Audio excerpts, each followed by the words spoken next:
Welcome to the Living the Dream podcast with Curveball. If you believe, you can achieve.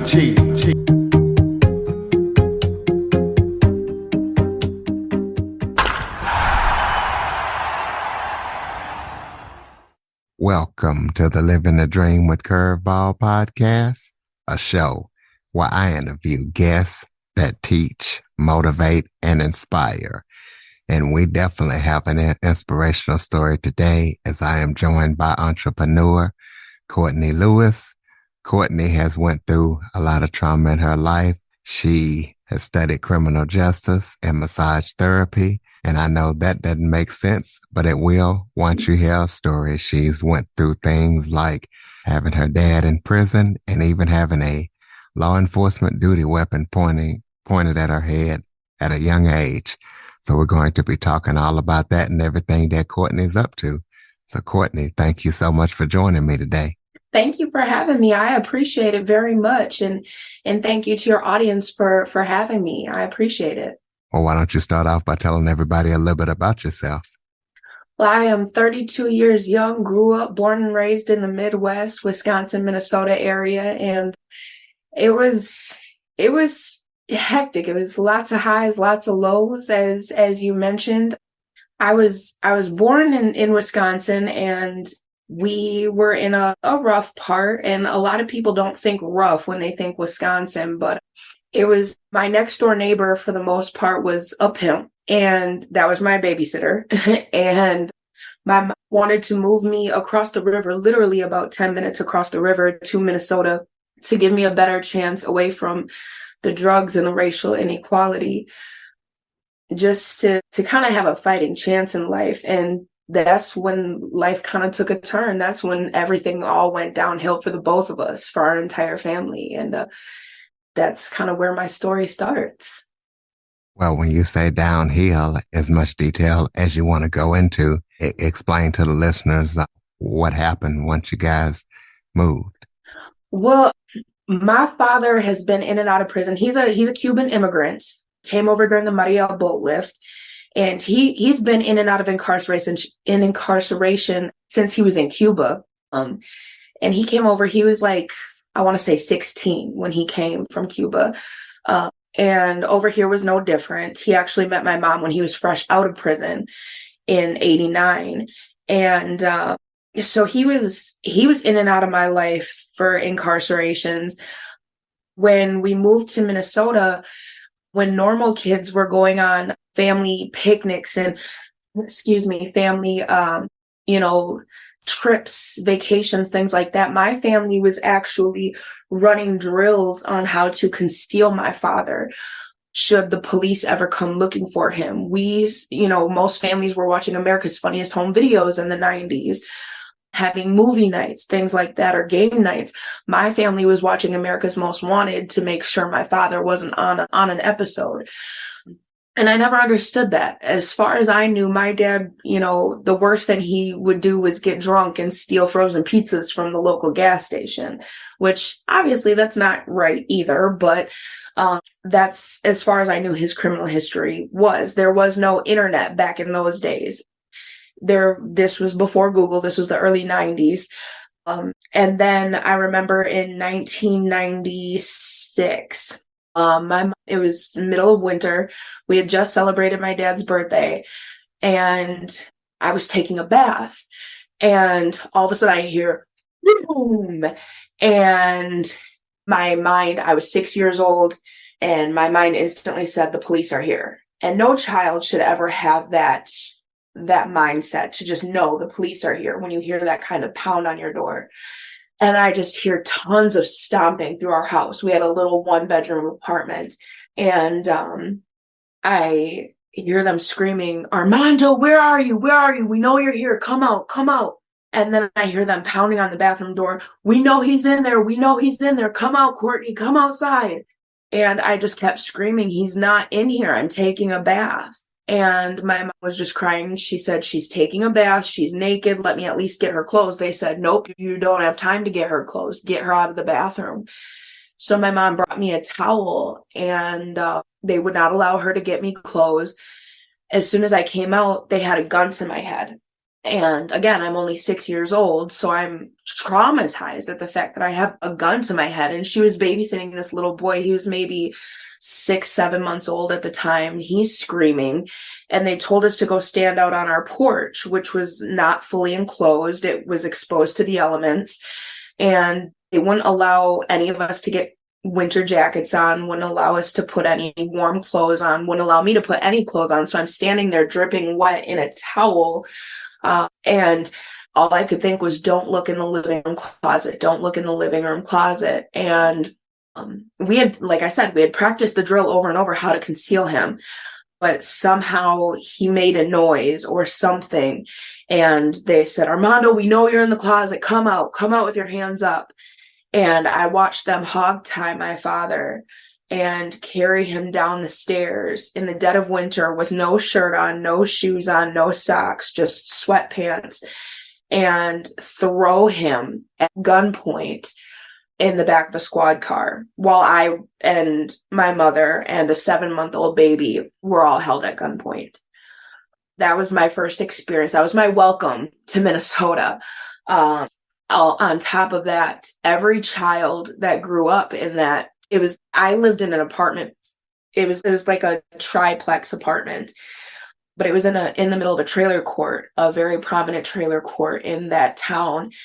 Every child that lived in that trailer court left sexually abused. Every single one of us.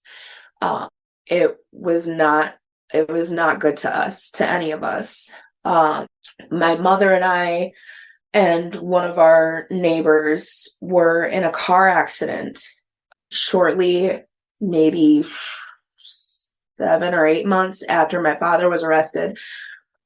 That left my mother permanently disabled. To this day, she still suffers tremendously because of that car accident.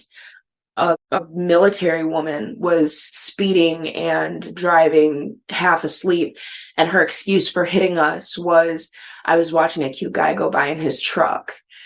And that led to my mom's severe depression. She couldn't get out of bed. She couldn't take care of me.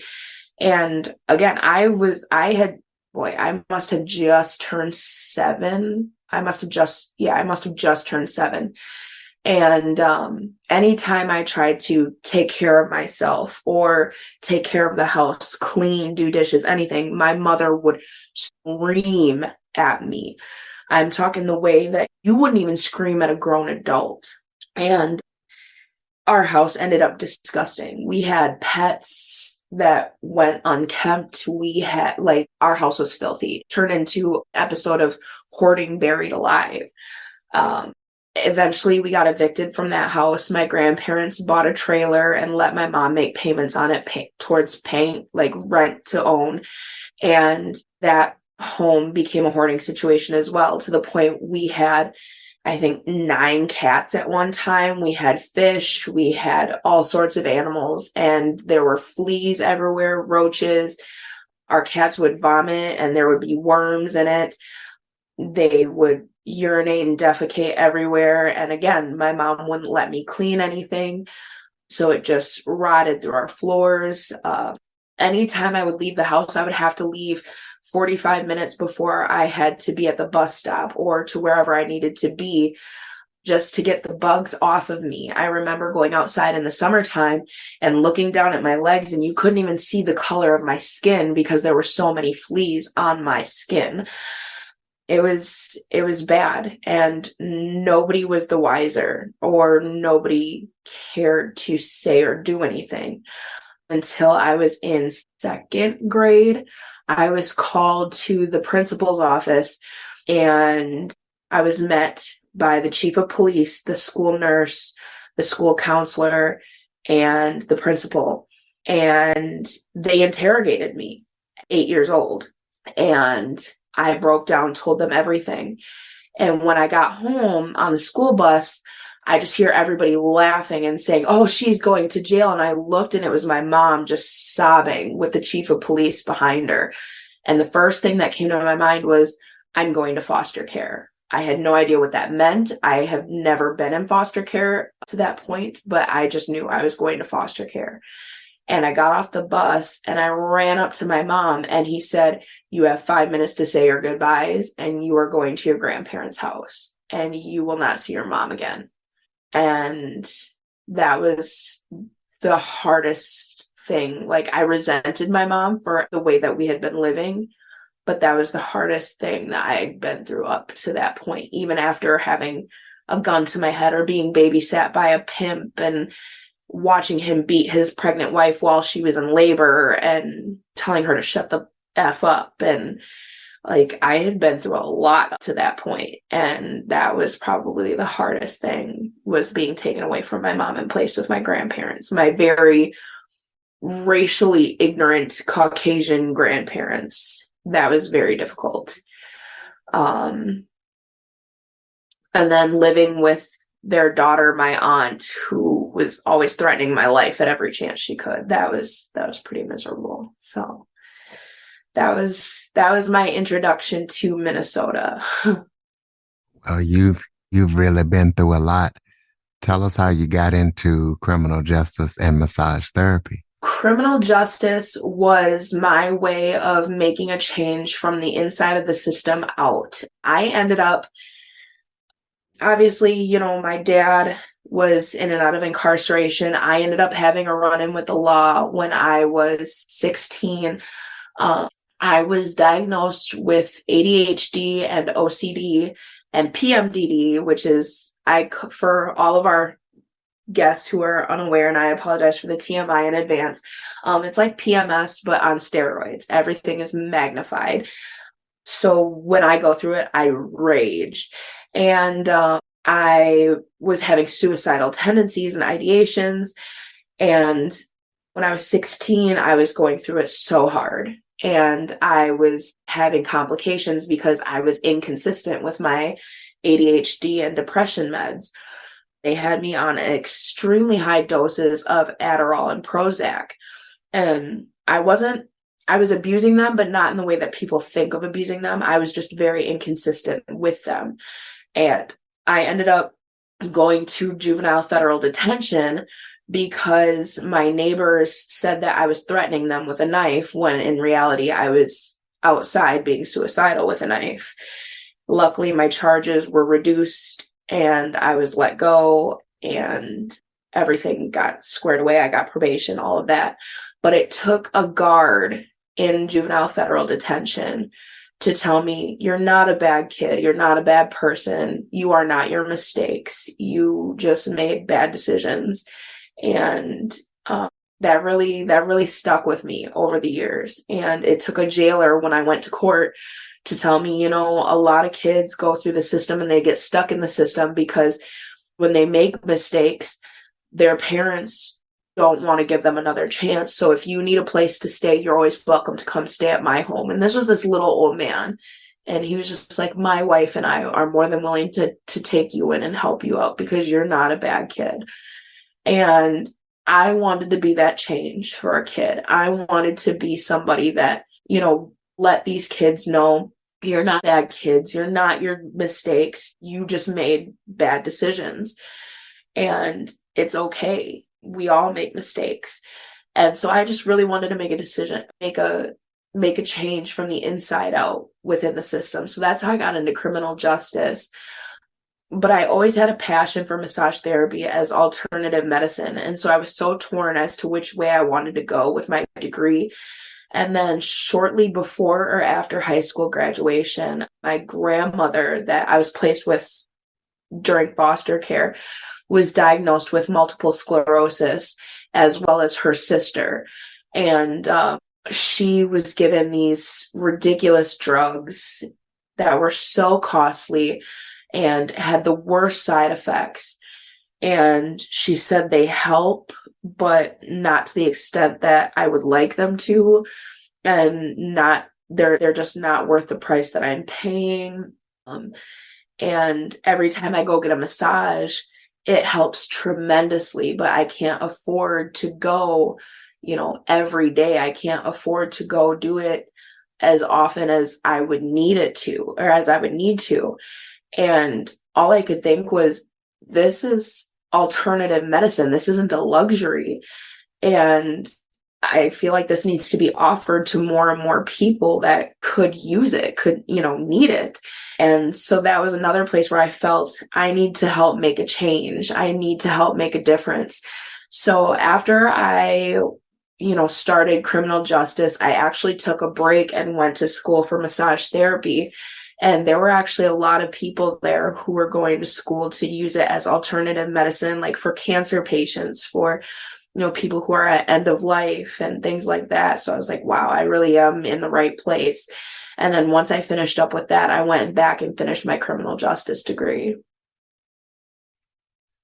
Well, you also were building your brand. You were battling chronic illness and doing weight loss surgery. So Yes. tell us about that.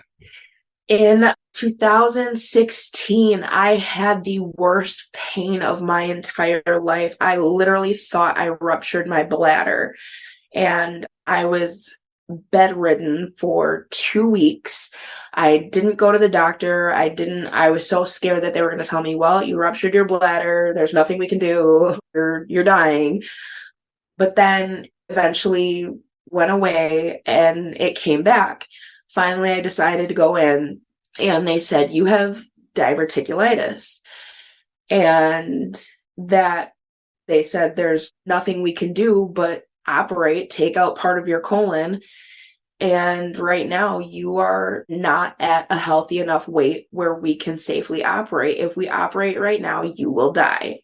And that's when I realized I knew my weight was out of control. My highest weight, I was 627 pounds. I knew my weight was out of control. But when they told me that they couldn't even, what was going on with me could kill me, but to save my life could kill me, I knew something was ridiculously wrong. So I tried to go back for the weight loss surgery, which I had attempted 3 other times before this and failed miserably. I did not have the determination to lose the weight I needed before surgery. And this time I was like, I'm 300 pounds more than I was before. There's no way I'm going to be able to get this surgery this time. And the diverticulitis just got worse and worse and worse. I was literally in the hospital weekly for 4 to 5 days at a time. And then I would get out, go home for maybe 2 days, and then I would go right back to ER and they'd admit me again. It got to the point where the registration nurses at the emergency room, before I could even get into the door, they'd have my name pulled up. They'd be like, hey, Courtney, just come on back. We've got a room for you. And this was, like I said, 2016. And then fast forward, I'm going through the weight loss surgery process to try to drop weight for surgery so I can lose enough weight after surgery to even get the colon surgery that I need to save my life. Then COVID hit in 2020, and the nationwide shutdown happened, and everybody was just struggling without human interaction. It was miserable. And I wanted to create a safe space where people could come together and just coexist without the drama, without the stress, without the talk of this disgusting virus that's out there, just without politics, without all the BS. And so I built a women's empowerment group on Facebook, and I expected it to be maybe a couple hundred people locally and maybe stick around for a couple of months. And fast forward 2 years and we're 8.3 thousand women worldwide. And it's crazy to me. I never expected it to even be a brand. And we started in September of 2020.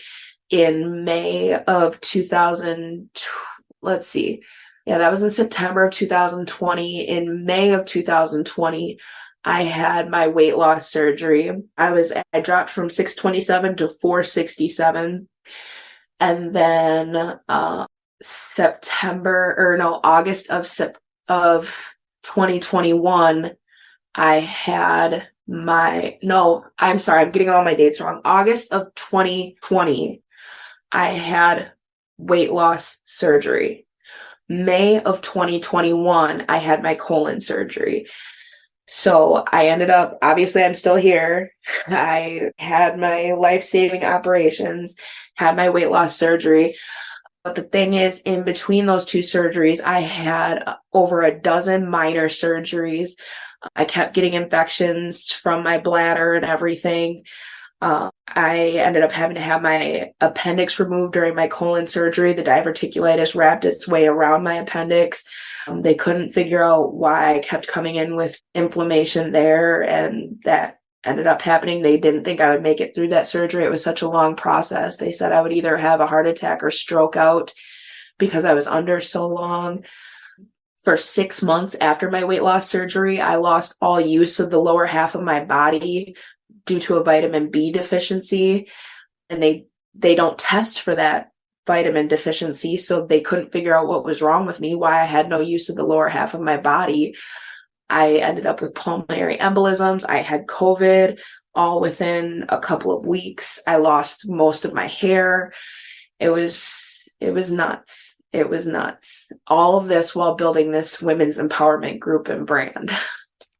A unladylike lounge. The Unladylike Lounge. Yes. So, That's so what kind of help have you gotten, like professional help for all of the things that you've been through, if any? I have been on and off in therapy. Part of the bariatric surgery program is going through therapy. And then as far as the bariatric program itself, I'm actually due to have another weight loss surgery in December because part of that vitamin B deficiency caused me to have a hiatal hernia. So my stomach is actually lodged through my diaphragm and behind my heart and lungs. So that's part of the professional help that I've gotten. Um, and I'm actually super thankful for that hernia because it's kept me in the program, which has forced me to stay with therapists and psychiatrists and stay on top of my mental health, because you don't really realize how long that trauma lingers with you and the effects that it has on you years later. It's like as soon as you think that you've dealt with something and you think you're past it, boom, it'll hit out of nowhere like a ton of bricks. And it's difficult. And when you think that you've forgiven someone for something that they've put you through or something that they've done that has affected you deeply, it hurts all over again. I've taken a lot of courses on psychology and trying to figure out like why certain people move, I guess, the way that they move or do the things that they do, act the way that they act, just to try to understand, other people, their actions and their perspectives a little better. Just to try to get an understanding and step outside of my box, see things from another angle. But therapy has definitely been my number one. And it's not for everybody or for every time. You have to be ready for it. You can't force it. But that has definitely been my go-to. Well, what advice would you give people who might be kind of hesitant to seek help for, things like trauma, substance abuse, anything like that? Want it for yourself. If you're not ready, whether it's trauma, substance abuse, anything like that, wherever you are in your journey, reach out and let somebody know that you're struggling. It doesn't have to be a professional. It can be a trusted friend, a trusted family member. Just let somebody know that you're struggling so that you're not in it alone. Uh, just to make sure that you're safe, that you have somebody checking in on you, and externalize that stuff. Make sure that you're getting it off of your mind, off of your chest. Uh, whether you like to write, whether you like to scream along with music at the top of your lungs, whether you like to work out, kickboxing is a great activity, getting physical and just working out those inner demons, all of that stuff. But make sure you're externalizing it. Make sure somebody knows that you're struggling, so that way you have somebody who's in it with you. It's just have a safety net, have something and somebody there for you. And I'm here. You can link my socials, you can link the group, you can link our website, whatever, but I am here. I care. Well, do you have any current or upcoming projects that you're working on that people need to know about? Right now, I am working on getting a fundraiser up and running. Well, it's currently up and running, but I am working on spreading it around a lot more. We are looking to sponsor families in need, not just for the holidays, because not everybody celebrates holidays, but for the winter season. They can be brutal with whether it's meals, gifts, bills, essentials, anything people need for the winter seasons. We are looking to sponsor families, just people in need in general. That is our big thing that we're doing right now. So if people are looking for some kind of assistance and would like to sign up to be sponsored, come holler at me at the Unladylike Lounge. If people want to know where they can donate, that can be done right on our website, theunladyLikeLounge.com. We are always looking to support anybody that we can. We do not keep any of the proceeds whatsoever. That all goes back to people in need. All right. So ladies and gentlemen, y'all be sure to check her out. Speaking of your brand and your business, what advice would you give somebody trying to start a business, a podcast, a brand, or anything like that? Start where you're at and just go. You don't learn to drive a car while it's parked. You just have to start where you're at and go. To be completely honest, I had no idea what a podcast was until I was like 6 episodes deep. And then I was like, so what we're doing is podcast? Like, this is a podcast? Oh, okay. I had never listened to a podcast before in my life. And then I was like, oh, okay. I think I get it now. And like I said, I had no idea what I was doing. I was just winging it. And you just have to have faith in yourself. Faith in yourself is going to take you so much further than absolutely anything. And network is not always what you know, it's who you know. Reach out to people. There's so much room at the winner's circle. Like, reach out. If you have questions, I'll answer questions. I'll help you out. I'll let you know what I know. Like, anybody that's going to be secretive with information about how to build a brand, how to build a business, how to make podcasts and stuff like that, they're not the kind of people you want in your inner circle anyways. Like, that's just petty. Find the people who are willing to reach back and help you up. Well, close us out with some final thoughts, maybe something that I failed to touch on that you would like to talk about, or just any final thoughts that you have. Words of wisdom. Out of your vulnerabilities will come your strength. Don't be afraid to be vulnerable. And throw out that website one more time. theunladylikelounge.com. Don't judge us by our shop. We do good stuff for people. Don't judge us by our shop. theunladylounge.com. theunladylikelounge.com. theunladylikelounge.com. Yes. Get it right. Right. Well, Courtney, I'd like to thank you so much for joining us this evening. Your story is just amazing, heartbreaking, but it's definitely inspirational and motivational. Listeners, please be sure to follow, rate, review, share this episode to as many people as possible. And as always, if you enjoy this episode or you enjoy the show, please be sure to tell a friend. Courtney, thank you so much for joining me today. Thank you. You have a wonderful night, everybody. For more information on the Living the Dream podcast, visit www.djcurveball.com. Until next time, stay focused on living the dream.